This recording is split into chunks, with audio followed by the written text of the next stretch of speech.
कई बड़े हमले हो जाते हैं, लेकिन वहां पर भी आईएसआई पूरी तरह से फेल नजर आती है। यही वजह है क्या नाराजगी की? अब इसीलिए इनकॉम्पिटेंट लगने लगे खासतौर से अपने ही जो अधिकारी हैं वो। नहीं, पहले तो मैं ये कहूंगी कि ऐसी कोई बात नहीं। पता नहीं आपको ये बातें कौन सिखाता है, कहाँ से आपको ये जो है वो मालूमात मिलती है जो आप हमें बताते हैं और इंडियन अवाम को दिखाते हैं। क्या अभी आप देखिए कि आईएसआई क्या की जो नहीं चीफ सही है है ये अभी थोड़े बताइए? दिन में ना ऑपरेशंस जो हुए वो सही नहीं थे? ऑपरेशन जो हुए वो सही नहीं थे? बलूचिस्तान के ऑपरेशन जी हेरौफ मेरी सही नहीं बात था? सुनिए। अभी जो क्या आप था? कह रहे हैं ना कि सेना में और आईएसआई के अंदर कोई जो है आपस में नाराजगी चल रही है, तो ऐसा कुछ नहीं है। अभी थोड़े दिन में तरक्कियां होने वाली हैं, तबादले पोस्टिंग्स वगैरह आ रहे हैं। और ये जो करंट हमारे जो आईएसआई चीफ है ना, ही इज वेरी, कहने के एक बहुत मजबूत कंटेंडर है अभी 4 स्टार बनने के लिए। तो ऐसा मुझे तो कुछ नजर नहीं आता। हमें पाकिस्तान में ये बातें नहीं पता होती, पता नहीं भारत में आपको कौन बताता है। और आपने ये मैडम जो कहा ना कि बैठकें हो रही है इंटेलिजेंस वजीहा फेलियर है, जी, तो बैठकें हो रही इंटेलिजेंस हैं। फेलियर देखिए जी। कई जगह हो जाते हैं। बहुत बड़े बड़े मुल्कों में छोटी छोटी बातें होती रहती हैं। अब जो आपने हेरोफ का जिक्र किया ना, जो इसने किया था बीएलए की बात आप कर रहे हैं, तो उसके बाद उन सबको मार कर उनकी लाशों की कतारें हमने आप सबको दिखा दी थी। वो आपको नजर नहीं आई? और फिर उसके बाद आप जो बात कर रहे हैं कि ये जो अफगानिस्तान में हम कर रहे हैं, हमारा, मैंने आपको पहले भी इसी प्रोग्राम में कहा, हमारा बड़ा टारगेटेड ऑपरेशन है। हमने वहां पर कुछ जो है निशाने जो है वो टारगेट किए हुए हैं, हमने उनको उड़ाना ही उड़ाना है। काफी सारे कर दिए हैं और जो बाकी रह गए हैं वो इंशाल्लाह आप देखिएगा जंग बंदी जो आरजी हुई है उसके बाद हम फिर से शुरू कर देंगे। और इस दौरान अगर किसी ने कोई गड़बड़ की तो होगा। रही बात आप इंटेलिजेंस फेलियर के ऊपर, आप बड़ा बड़ी देश की सारे मुझे सुना रहे हैं, मैं सुन रही हूँ खामोशी से। तो मुझे ये बात बताइए, इस सिंदूर का तो हमें पहले से पता था। 10 दिन से आप भड़के मार रहे थे, ये तो पूरी दुनिया को पता था। हम ये कर देंगे, हम वो कर देंगे। अभी आपने सिंदूर 2 के बारे में पूरी दुनिया को कहानियां भी दिखा दी, फिल्में भी दिखा दी। आपके वो जो मेजर अक्षय कुमार और वो जो सनी देओल वो आए पाकिस्तान में बड़ी तबाही कर गए। तो अभी मजीद फिल्में बनाइए, करिए, हमने इंतजार में देखेंगे, एंजॉय करेंगे। और दूसरी बात यहाँ पे आ जाती है, आपने कहा कि पाकिस्तान को ना पता नहीं था। तो देखिए जिस वक्त वो पहलगाम वाला अटैक हुआ ना, तो आपको थोड़ी देर को आपका मान लेते, मैं तो कहती हूँ कि वो एक फॉल्स फ्लैग ऑपरेशन था, लेकिन थोड़ी देर को अगर आपकी बात मान ली जाए तो भाई वो इतने घंटों आपके अंदर घूमते रहे, पाकिस्तानी पासपोर्ट लेके फिरते रहे, पाकिस्तानी चॉकलेटें खाते रहे। आप किधर सोए हुए थे? और साथ ही तो आपकी भी चौकी थी उधर भी। तो वहां उन्होंने इतने लोगों को मार दिया। तो ये कहानियां ना थोड़ी सी कम किया कीजिए। और ये जो आप कह रहे मुझे हैं ना कि लगता है आईएसआई फिल्में के बहुत साथ देखती हैं वजीहा सईद। जी चलिए, आपने बिल्कुल सच आपने में अक्षय कुमार का, सनी देओल का जिक्र किया, अभी और भी धुरंधर आई हैं, जरा वो भी देखिएगा जरूर। हालांकि आपके कई जो मंत्री वगैरह वो सब वहां पर बैठ के देख भी रहे हैं, उसकी तस्वीरें भी जरूर मैं देखती हूँ, जरूर हो सकता है कि आपके नैन चक्षु खुल जाएं। लेकिन मैं चाहूंगी यहाँ पर जरा मालिक साहब इस बात को जरा समझाइए। इसके मालिक जी ये कह रही है कि भाई कोरी बातें हैं। ये काजी आसिम मुनीर ने आईएसआई के टॉप अधिकारियों के साथ में मीटिंग की और परफॉर्म और पेरिस जैसे सख्त संदेश दिए, और कई बड़े सीनियर ऑफिसर्स जो है उनको हटाया गया है जो अफगानिस्तान के मामलों या ऑपरेशंस में कनेक्टेड थे। मेजर जनरल साहेब असलम का नाम मैं कई रिपोर्ट्स पढ़ रही थी पाकिस्तान की ही, उसमें भी जरा जिक्र था। क्या ये यूं ही हो जाता है? अपने ही अधिकारियों पर अगर ये कहा जाए भरोसा नहीं है, वो भरोसा टूटने की वजह क्या है? वजीहा जी जो बात कह रही थी जरा बताइएगा। नैना जी, मैं कुछ थोड़ा सा वॉइस के कारण उनकी पूरी बात नहीं सुन पाया, लेकिन जो सवाल आपने किया मैं उस पर रिएक्ट करता हूं। नैना जी देखिए, किसी भी देश के अंदर अपने किसी डिपार्टमेंट में रिशफल करना कोई अनोखी बात तो है नहीं। लेकिन जो यहाँ पे आईएसआई एक खास ऑर्गेनाइजेशन है जिसको पाकिस्तान का ये ना पूरा एस्टेब्लिशमेंट को कहता है, हमारी नंबर 1 आईएसआई है पूरी दुनिया के अंदर। नंबर 1 आईएएस के अंदर रिफ्ट आ गए हैं, और रिफ्ट बड़े बड़े साफ दिखाई। देखिए, जो आदमी क्लोजली फॉलो करता है मिलिट्री अफेयर्स को, जियो पॉलिटिकल को, वो इसमें से नुक्तों को पकड़ सकता है। और आप यूं तो देखा जाए इंटरनेशनल प्लेटफॉर्म पे यूं तो अच्छे खासे मजाक और जोक चलते ही रहते हैं। पाकिस्तान की आर्मी, मुनील साहब, और उसके अंदर आईएसआई के अंदर देखिए बड़े वैलिड रीजन है। अब रीजन को सुनिए, पिछले ज्यादा पीछे ना जाऊं मैं, 1 साल को ले लीजिए। आपको उनको इस बात का ये भी पता नहीं हुआ कि देखिए कब पहलगाम के बाद और भारत ने जो ऑपरेशन लॉन्च किया, उस ऑपरेशन के अंदर वो कितने गलतफहमी में बैठे हुए थे कि भारत आएगा और 4 या तो जी, ये भारत आएगा और एयर स्ट्राइक करके लॉन्च चला जाएगा। देखिए, हमने इतने मिथक तोड़े हैं कि उनको ऐसा आईएसआई को सोचने में मजबूर कर दिया कि उनके थिंक टैंक में कहीं से उनके सपनों में भी ये बात क्यों नहीं आई कि भारत इतनी दूरी तक ऐसे प्रिसाइज अटैक कर सकता है। और आप मानिएगा, हमने पहले ही दिन कहा कि ये अटैक ना पाकिस्तान के ऊपर है, ना पाकिस्तान आर्मी के ऊपर है, ना मिलिट्री इंस्टॉलेशन के ऊपर है। हमने चुना उन दरिंदों को जिन्होंने यहां धर्म पूछ के लोगों के कपड़े उतार के उनकी आइडेंटिटी को एस्टेब्लिश करके उनको एलिमिनेट किया। यंग यंग लड़कियां जिनकी शादी में 2-2 महीने हुए थे, उनके हस्बैंड्स को उन्होंने काल के गाल में समा दिया। तो उन लोगों को हमने चुन चुन के उनको और जमीन के नीचे उनको मारा, और यही बात हम पाकिस्तान से उम्मीद करते। तो ये एक फेलियर था कि वहां की आईएसआई एक असेसमेंट नहीं कर पाई। इसके अलावा आप देखिए बीएलए का जो चल रहा है पिछले 1 साल से, जो उन्होंने इंटेंसिटी पकड़ी है अपने ऑपरेशंस के अंदर, अभी बीएलए, मुनीर साहब की चिंता यहां तक नहीं है। मुनीर साहब यहां तक डरे हुए हैं कि ईरान के अंदर जो बलोच, जो बॉर्डर से लगे बलोच, वो वाले, जैसे जैसे अमेरिका का वहां पर आधिपत्य होगा, वहां पर जैसे जैसे ईरान की पकड़ ढीली होगी, तो उनका डर ये है, आज नहीं पता हमको आज की स्थिति क्या है, उनको डर ये है कि दोनों तरफ के बलोच मिलकर ये बहुत बड़ी फोर्स हो जाएगी और ये तुम्हें एक बहुत बड़ा एक थ्रेट पैदा हो जाएगी। तो आईएसआई उनको ये भी देने में नाकाम रही है कि जो वस्तु स्थिति है ग्राउंड पे, बीएलए की कैसे इतनी बड़ी ब्रिगेड खड़ी हो गई ओवरनाइट, और बीएलए ने इतना बड़ा डैमेज कर दिया। मुझे अच्छा नहीं लगता, क्योंकि दो आपके चैनल पे दो एक आर्मी के सीनियर ऑफिसर और पाकिस्तान के ऑफिसर भी बैठे हैं, लेकिन देखिए इससे बड़ी, इससे गिरने वाली बात नहीं हो सकती कि किसी भी आर्मी की वर्दी को उठाकर बंदूक के ऊपर टांग दिया जाए या पेड़ों के ऊपर लहरा जाए। डूब मरने वाली बात होती है किसी भी आर्मी के लिए, और मुझे कहते हुए बहुत बुरा लगता है, इसलिए मैं इसको आगे ज्यादा एलिब्रेट नहीं करूंगा। मेरे पाकिस्तानी काउंटर पार्ट नोज के जन्नत की हकीकत क्या है। इसके अलावा केपीके पर आ जाइए, केपीके का क्या हाल है। इन वहां पर लगता है एक पैरेलल गवर्नमेंट चल रही है। ठीक है, मैं कहता हूं, मैं आपसे कंटेस्ट नहीं करूंगा, लेकिन जो हम स्टडी करते हैं हमको लगता है कि केपीके में पाकिस्तान की आर्मी बहुत पंगु हो चुकी है।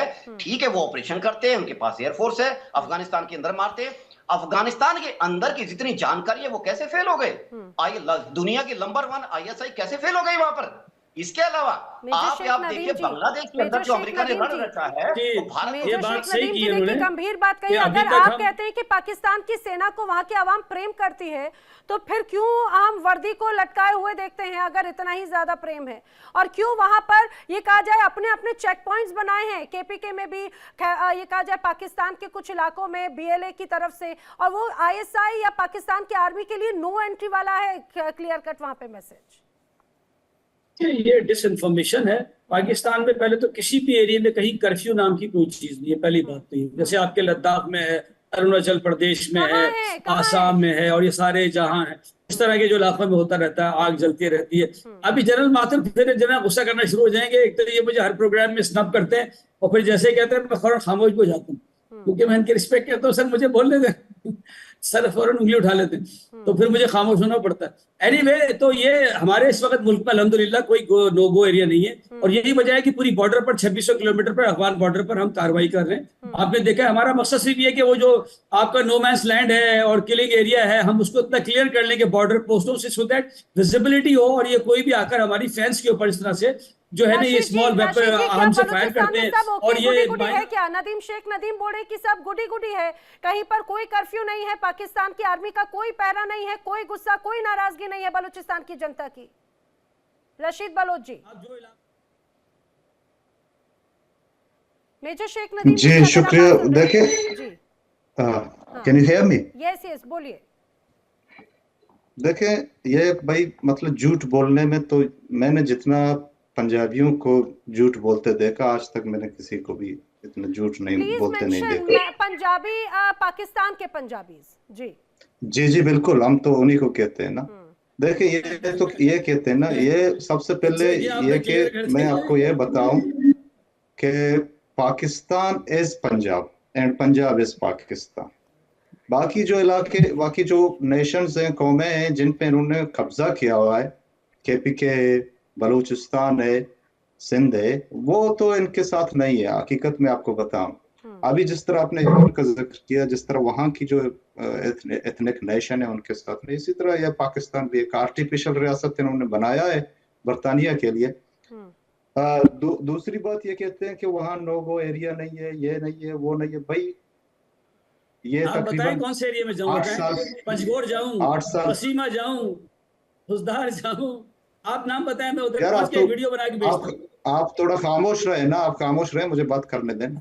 ये लोग पिछले तकरीबन ये कोई 7-8 साल पहले की बात है कि 18,000 से ऊपर सिर्फ 2000 से लेकर आज तक हमारे बंदे इन्होंने उठाए हैं, और उनमें से कुछ कस्टडियल मर्डर भी इन्होंने किए हैं।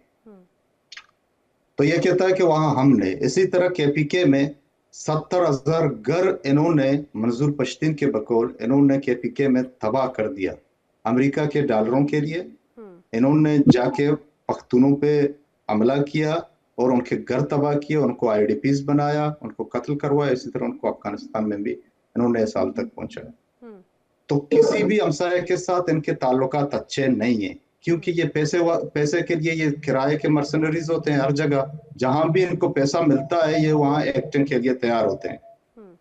ये आपको हकीकत में बताऊं कि ब्रिटिश इंडिया के दौरान तो यही पंजाब से, पाकिस्तान से इन्होंने मर्सनरीज दिए बरतानिया को, जाके वो लड़े वहां जर्मनी और दूसरे जो उनके मुकाबले उनके। तो कहने का मकसद ये है कि ये रियासत जो है, जो सो कॉल्ड आर्टिफिशियल पाकिस्तान जो है, पंजाबी स्टेट जो है, इसको सिवाय पंजाबी कौम के किसी और की एतमाद नहीं है, ना ही हम इनको अपना बिल्कुल ना इनको कोई ये कहा जाए कि अपने ही अधिकारियों पर कोई एतबार है। रशीद बलोच जी की बात पर जल्दी से वजीहा जी आप कुछ कहना चाहेंगे, क्योंकि बार बार बलूचिस्तान का जिक्र हो जाता है और ये कहा जाता है भाई अमन शांति है, वहाँ की जनता बिल्कुल खुश है, अमन पसंद है। देखिए सीधी सी बात है, देखिए हर जगह के लोग जो है वो चाहते हैं उनको अमान नसीब हो, उनको तरक्की मिले, उनके बच्चों का फ्यूचर जो है सिक्योर हो। यही भारतीयों की ख्वाहिश है, यही पाकिस्तानियों की है, यही अमरीकियों की, पूरी दुनिया के लोगों का एक ही होता है, आम आवाम का, कि हमारे जो है फ्यूचर सिक्योर हो और हमें अच्छा जो है रहने का जो है ना निजाम मिले।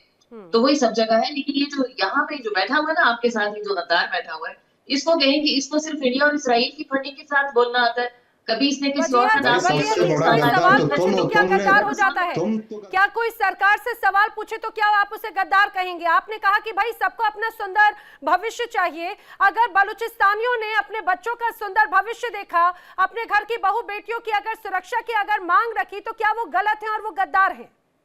आप बिल्कुल नहीं कह सकती मेरी ऐसी डिबेट में किसी को ऐसे शब्दों का इस्तेमाल नहीं कर सकती। सबसे बड़े गद्दार तो आप हैं कि आपने बरतानिया के कहने पर रियासत इंडिया को 2 लफ्त किया। आप हमें गद्दार कहते हो? हमने किस मुल्क पे हमला किया है? ये तो वही आप हैं जो आपने एक जो ब्रिटिश एजेंट था, जिन्ना के कहने पे आपने जाके अपने धरती मांग को 2 लफ्त किया, बरतानिया के कहने पर पाकिस्तान बनाया। उसके बाद आपने क्या किया? उसी बंगालियों के साथ आपने क्या किया? गद्दारी तो आप समझाते हैं। वजीहा जी, ये बलूचिस्तानियों की नाराजगी है ना, क्योंकि उन्हें भी अधिकार था अच्छे भविष्य का, जो आप बड़ी बड़ी बात अभी कह रही थी। देखिए बात सुनिए, ये जो यहाँ पे बैठ के कह रहा है ना कि बलूचिस्तान में ये नहीं है वो नहीं है, बलूचिस्तान का जो बजट आता है वो बलूचिस्तान के सरदारों से पूछे ना, वो कहाँ जाता है, कहाँ खाते हैं, ये क्यों नहीं लगाते पाकिस्तान के ऊपर, क्यों जो है बात बात में ब्लैकमेलिंग करते हैं? आप चौधरियों का क्या? पंजाबी हमारे सरदारों को छोड़ें, अपने चौधरियों की बात करें ना। लोगों की हमेशा से जाके जरा सी बात नहीं हुई तो इन्होंने जाकर इंडिया से मदद मांगनी शुरू कर दी। और देखो गैरतमंद लोग भी हैं, इतना बड़ा बलूचिस्तान है, पाकिस्तान का आधे तकरीबन रकबे के बराबर है, बाकी मुल्क के करीब, और सिर्फ 1.25 करोड़ की आबादी है। उसको आप चाहते हैं कि 13 करोड़ आबादी को कत्ल कर दे और सिर्फ इनको सब कुछ दे दे? This is not possible. और सबसे बड़ी चीज ये आ जाती है, हम आपको क्यों कत्ल करें? कत्ल तो आप कर रहे हैं, बलूचिस्तान पे कब्जा तो आपने किया है, फौज आपने वहाँ डिप्लॉय किया हुआ है। सईद, आपकी तो इतनी बड़ी सेना है और आप बलूचिस्तान के इतने छोटे से हिस्से को लेकर आप ऐसी बातें कर रही हैं। मुझे तो लग रहा था कि आपको और कुछ नहीं, कम से कम वहाँ की महिलाओं के साथ में थोड़ा सा दर्द, थोड़ी सी पीड़ा, आप उनकी संवेदनाओं को समझें। मालिक साहब, आपकी इस बात पे कुछ रिएक्ट करना चाह रहे थे? नहीं नैना जी, मुझे तो जो पाकिस्तान से हमारी महिला मेहमान हैं, आई थिंक ये इनको कम से कम अपनी भाषा पे ये जो नहीं अगर आपकी इजाजत हो मैडम, मैं आपसे कुछ बात करूं। देखिए पाकिस्तान बलूचिस्तान के साथ इतना अन्याय इन लोगों ने किया है